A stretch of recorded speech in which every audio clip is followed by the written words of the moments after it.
कल परमेश्वर जी के आशीर्वाद से हमने धर्मदास जी को लेकर कुछ बातों पर चर्चा की थी कि आदरणीय धर्मदास जी जो लगभग 600 वर्ष पहले हुए थे, कबीर परमेश्वर जी के समकालीन थे, उनके परम शिष्य थे। और आदरणीय धर्मदास जी को भी परमात्मा ने वो ओरिजिनल सार नाम, ओरिजिनल सार शब्द नहीं दिया था। इस बात को लेकर कुछ एक भगत भाइयों के मन में हल्की सी शंका उत्पन्न होगी। उन्होंने दास को मैसेज करके शंका का समाधान चाहा। तो वैसे तो परमात्मा ने कल सब कुछ क्लियर करवा ही दिया था कि भाई वो ठीक का समय नहीं था। उस समय परमात्मा ने किसी को भी सार नाम या सार शब्द नहीं देना था। धर्मदास जी को खुद परमेश्वर जी ने सौगंध खिला दी थी कि धर्मदास मेरी लाख दुहाई, और ये मूल ज्ञान, ये सार नाम, ये सार शब्द कहीं बाहर ना जाए। और वैसे भी परमात्मा उन्हीं आत्माओं पर ओरिजिनल सार नाम की, ओरिजिनल सार शब्द की दया करते हैं जिन आत्माओं में परमात्मा वो दृढ़ता देख लेते हैं जो दृढ़ता उन्होंने आदरणीय नानक जी में देखी थी। तो अंतर्यामी कबीर परमेश्वर जी को भली भांति पता था कि यदि मैंने धर्मदास जी को ओरिजिनल सार नाम दे दिया तो आगे चलकर पुत्र मोह में धर्मदास सार नाम का खुलासा कर देगा। तो परमेश्वर ने धर्मदास जी को सार नाम के नाम पर कुछ और ही मंत्र दिए थे। जिस प्रकार मंसूर जी को कबीर परमात्मा ने अनल हक मंत्र दिया था, गरीबदास जी भी अपने भक्तों को कुछ और ही मंत्र दिया करते थे। ओम नमः भागवते वासुदेवाय नमः, ऐसे मंत्र दिया करते थे।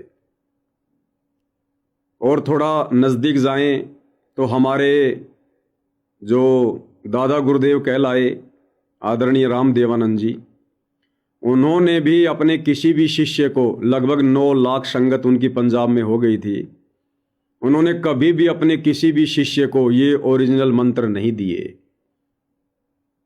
विश्वास ना हो तो परम पूज्य परमेश्वर सतगुरु रामपाल जी के छोटे भाई महेंद्र जी हैं, उन्होंने दादा गुरुदेव जी से उपदेश प्राप्त किया था। कभी मौका मिले तो उनसे पूछ लेना कि आपको दादा गुरुदेव जी ने क्या मंत्र दिए थे, आपका डाउट क्लियर हो जाएगा। यानी अभी तक वो सार नाम, वो सार शब्द किसी को देना ही नहीं था। दूसरी बात भाई और बहनों, जब तक हम इस भक्ति मार्ग पर कॉमन सेंस का प्रयोग नहीं करेंगे, हमें यह अध्यात्म समझ में नहीं आएगा। और ये कॉमन सेंस कोई बाजार में किसी दुकान पर नहीं मिलती है, या ना ही कोई दवा खाने से उत्पन्न होती है। ये कॉमन सेंस भी भगत के अंदर उसी समय उपजेगी जब भगत अपने गुरु को ही परमात्मा मानकर साध संगति से जुड़कर भक्ति करेगा। क्योंकि परमात्मा जी की वाणी है कि तत्व भेद एक न्यारा रे साधो भाई, तत्व भेद एक न्यारा, तत्व भेद एक न्यारा रे साधो भाई, तत्व भेद एक न्यारा, समझेगा कोई गुरुमुख प्यारा, तत्व भेद एक न्यारा। जो ज्ञान हमें गुरुदेव ने दिया है उसको तत्व ज्ञान कहते हैं। यानी दुनिया में जो ज्ञान प्रचलित है, सदियों से साधु संत महात्मा ऋषिजन आचार्यजन शंकराचार्य जो ज्ञान सुना रहे हैं वो सामान्य ज्ञान है। फिर पूज्य गुरुदेव भगवान ने आकर हमें जो ज्ञान दिया उसको तत्व ज्ञान कहते हैं। और पूज्य गुरुदेव भगवान के तत्व ज्ञान का जो निष्कर्ष निकालेगा, यानी उनके तत्व ज्ञान का जो सार निकलेगा, उसको तत्व भेद कहते हैं। और ये तत्व भेद हर एक भगत के वश की बात नहीं है कि वो निकाल सके। समझेगा कोई गुरुमुख प्यारा। अब गुरुमुख प्यारा कौन होगा? जो अपने गुरु को ही परमपिता परमात्मा मानेगा, परमेश्वर मानेगा, कबीर जी मानेगा, अपना इष्ट, अपना आराध्य देव मानेगा, और हर प्रकार से मर्यादा में रहेगा और टारगेट केवल मोक्ष बनाएगा। वे आत्माएं गुरुमुख आत्मा कहलाती हैं, गुरु की प्यारी आत्मा कहलाती हैं। उन्हीं आत्माओं पर सतगुरु दया करते हैं उस तत्व भेद को समझने की। तो ये तत्व भेद क्या कहता है? जिस तत्व भेद को सतगुरु आशीर्वाद से साध संगति से जुड़कर उनके सत्सेवक बच्चों ने समझा है, परखा है। तो तत्व भेद क्या कहता है? गुरुदेव ने अपने सत्संगों में बताया, आप सभी जानते हैं कि 650 साल पहले धर्मदास जी को कबीर परमात्मा ने जो प्रथम मंत्र है, जिसमें 7 मंत्र हैं, केवल बीच बीच के 5 मंत्र दिए थे।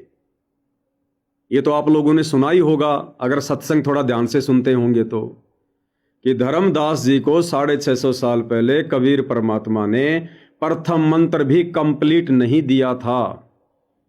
अब ये कॉमन सेंस की बात है भाई और बहनों, विचार करो, जब धर्मदास को परमात्मा ने प्रथम मंत्र ही पूरा नहीं दिया, कंप्लीट नहीं दिया, तो सार नाम सार शब्द कंप्लीट कैसे दे देंगे? जब धर्मदास प्रथम मंत्र पूरा लेने के अधिकारी नहीं थे, योग्य नहीं थे, समय नहीं था, तो ये तो कॉमन सेंस की बात है, फिर ओरिजिनल सार नाम कैसे दे देंगे जब ओरिजिनल प्रथम मंत्र नहीं दिया? क्योंकि ओरिजिनल तो वर्तमान में बना है, पूरे 7 मंत्र मिलाकर, और धर्मदास जी को दिए बीच बीच के 5 मंत्र।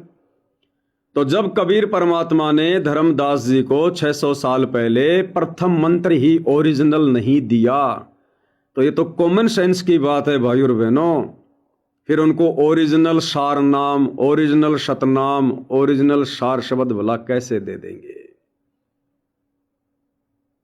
इसको कहते तत्व भेद, जो हमारी आंखों के सामने है। गुरुदेव ने सत्संग करके छोड़ दिए, सब कुछ बता के समझा के छोड़ दिया। अब यदि हम उनके वचनों को ध्यान से सुनेंगे, उनकी मेहर प्राप्त करके ध्यान से सुनेंगे, तो परमात्मा उस निष्कर्ष को समझने की दया करते हैं।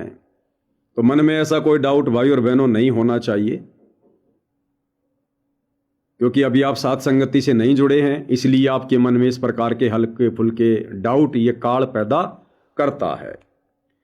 तो भाई और बहनों, आज हम विशेष संदेश नंबर 14, उसका पार्ट नंबर 4, इसके ऊपर सतगुरु की महिमा करेंगे, आगे बढ़ेंगे।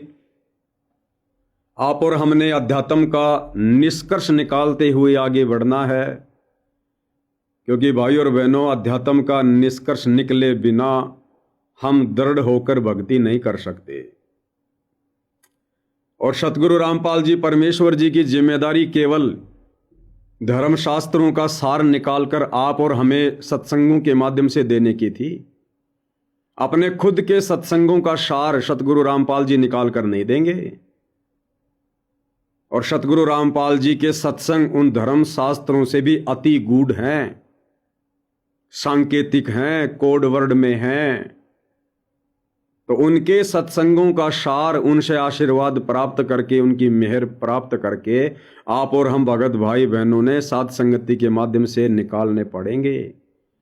इसीलिए परमात्मा जी ने साध संगतियां रखवाई है, ताकि मैंने जो अनमोल ज्ञान इनको दे दिया, उस ज्ञान के ऊपर ये कितने खरे हैं, कितने दृढ़ हैं, इस ज्ञान का सार निकालकर ये किस प्रकार से भक्ति मार्ग पर आगे बढ़ते हैं।